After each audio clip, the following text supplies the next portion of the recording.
like a correction, like about the. Assalamu alaikum wa rahmatullah. First of all, jazakallah khair, Dr. Zulfiqar and Dr. Musa. I just wanted to have like, a review or correction for, correction purposes. I don't think so 90% of the Jewish kids go to the private Jewish school. It should be between 20-25%. That should be corrected with the numbers, inshallah. I don't know exactly. I said I don't know exactly the percentage.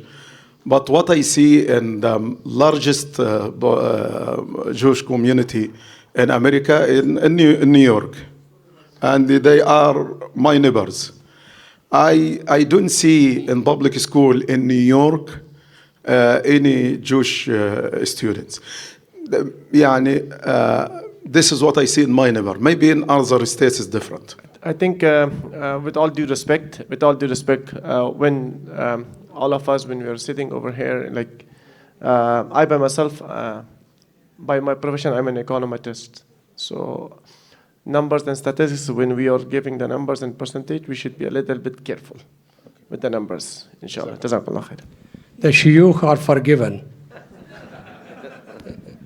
Jazakallah khair. Assalamu alaikum wa rahmatullah. Jazakumullahu khaira. Sheikh Dr. Moussa, hayyakallah, Dr. Zulfiqar.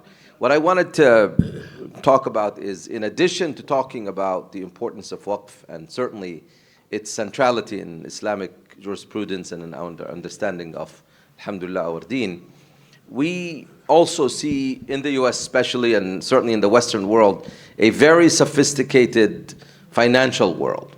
A world where, the tools by which we're going to be able to build the Waqf require a higher level of scholarship in Islamic finance, and I'm glad to see a brother who's focused on that as well, but we need that in the realm.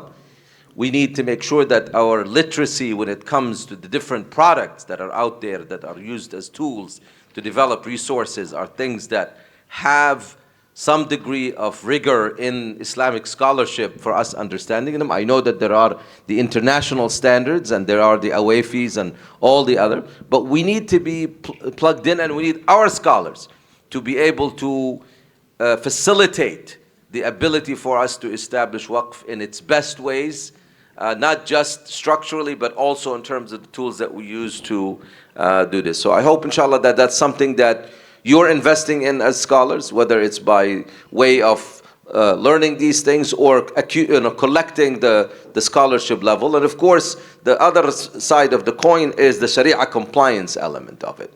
Because at the end of the day, we are a community that while we establish these awqaf, they are mission driven or purpose driven, and we have to figure out ways which we elevate the level of philanthropy and performance of these organizations, whether they're charitable or whether they're developmental type organizations, that they do have that commitment to the community by giving back. So they're very concerned about making sure that they're Sharia compliant in their transactions, that they give back to the community in their ways when they establish the ability to be able to be custodians for the charity that it's coming, let's say, from the Muslim community. So those aspects, I think, are part of that discussion that I hope our scholars are engaged and involved in. So I just wanted your thoughts on how best we can do some of these things in the future, inshallah. Jazakumullah khair. Akhil Habib, it's not only the issue of Sharia, it's the issue of regulation here. So therefore, we need to involve the legal experts, the financial experts, and the Islamic experts. The problem is not the Islamic Advisory Board, the problem is the government. Everybody's keeping an eye. So I think we should not be making the mistake of letting the elephant in by means of just focusing upon one element. My request is get the legal as well as the financial experts involved, and then let the Muslim scholarship deal or oversee the Waqf itself.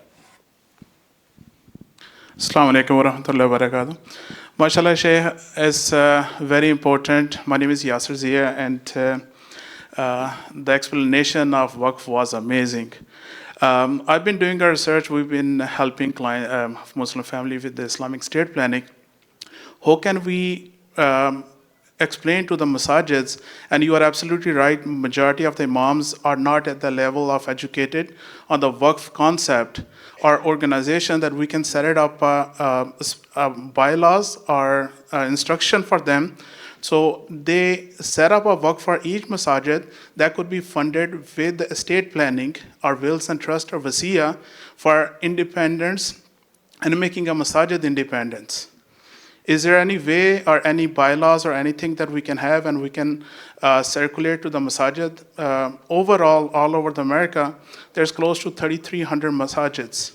And collectively, if we set up a $2 million Waqf in each, that could be $6.6 billion. And that makes every masajid independent regardless of who's in a management and who's leading it. Jazakallah khair. I mean, if we can do it. The problem is we are donation driven in a survival mode. Nobody is even thinking about next year. So somehow, I mean, we have to educate people, but your suggestion is well taken. Thank you. Thank you.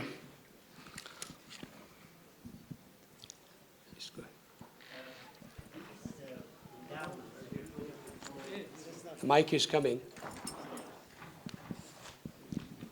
These endowments are controlled usually by the states. Usually, each state you have to incorporate, and everything goes through the particular state that you are in. However, the problem that is usually faced is legal challenges. Let's say legal claims against these endowments or trusts, Waqf.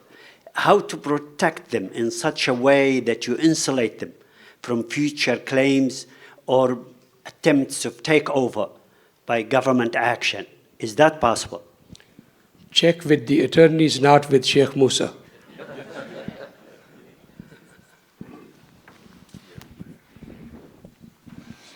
Jazakallah khair. I always love hearing from Dr. Imams Zulfiqar. are not allowed to ask questions because you will check our knowledge and we will fail. Oh, Shaykhna al-Fadil, Dr. Mohamed Moussa, we really appreciate both of you being here. I guess the question I do have, I have my own answer, but it is something I would like to kind of put out in the public forum, that when it comes to endowments, there are different vehicles for that. And right now, probably the largest vehicle that most institutions have is the land that they sit on.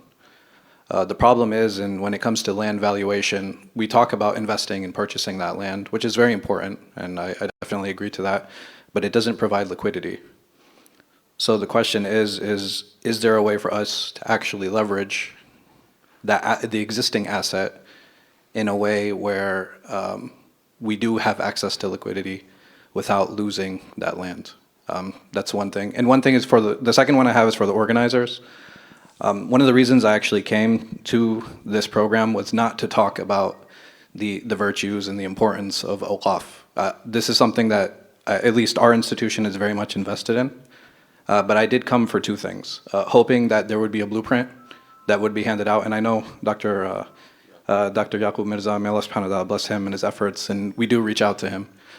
This is one thing I was hoping for, just like here's a blueprint, get started. Or there's either a panel of umbrella organizations that were here that we could contribute to be part of those Waqf. I appreciate all of the speakers. May Allah subhanahu wa ta'ala bless them, Islamic Relief, all the partners that came out, USCMO. But these are just my two notes. But jazakumullah khair. Falyatafaddal. So ulama don't ask the question, they give the answers. I wanted to say something about all of this questions. Sometimes I know we have a real problem in the way we deal with our fiqh. I think this is the responsibilities of scholars in fiqh like Shaykhna Zulfiqar and all the scholars. We need to reread our fiqh in the light of fiqh al-maqasid. We have a shortage of our fiqh al-maqasid. I know we have schools and we bring these schools as it is in our countries back home, and we tried to implement this schools here, Hanafi, Shafi'i, Madhabi. I think we need to activate more fiqh al-maqasid, to think about fiqh and fiqh al-maqasid, especially in finance. We need to reread our fiqh in that. But let me to say this is very general statement, so we can take it. I don't have any idea about technical things in Waqf, but about the general statement, we should the very important maqsad of al-maqasid is the benefit of the people, the benefit of the Muslims. Okay, put this as guideline, and you do everything in the benefit of the people. This is Sharia. This is Sharia, right? Ibn al-Qayyim, 800 years ago, he said that. He said in Arabic, I will say it in Arabic. He said, إذا رأيتم الرجل يفتي بغير مصالح العباد فاعلموا أنه يفتي بغير الشريعة ولو قال الله وقال رسول الله. الكلمة مهمة جدا. If you see any scholar give fatwa, and this fatwa against the benefit of the people, make sure he did give this fatwa not from the Sharia, this is against the Sharia, even if he say قال الله قال رسول الله. This is the guidelines. We need to reread our fiqh in all aspects of fiqh in the United States with al-maqasid, not with usul al-fiqh only, because usul al-fiqh became old too. Al-maqasid. Barakallahu fiqh.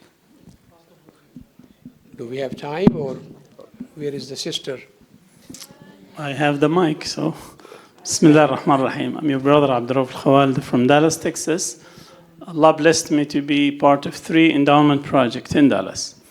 And we often receive questions and calls and consultation on how to establish awqaf, where do we invest, in real estate or stock market or with individuals.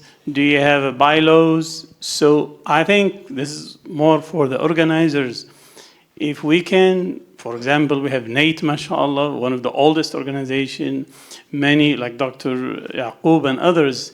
If we can really put just a little document on the very basics of how to establish awqaf, the government of the awqaf, and opportunity for investment. And there is some institution like Yaqeen Institute, mashallah, they have a $50 million endowment. In different places they have more than that. So I think if we can come from this conference with, as they call it, several, Brother Hussein and our Shaykh, blueprint for how and where and when for the awqaf. Wallahu alam. Jazakumullah khair.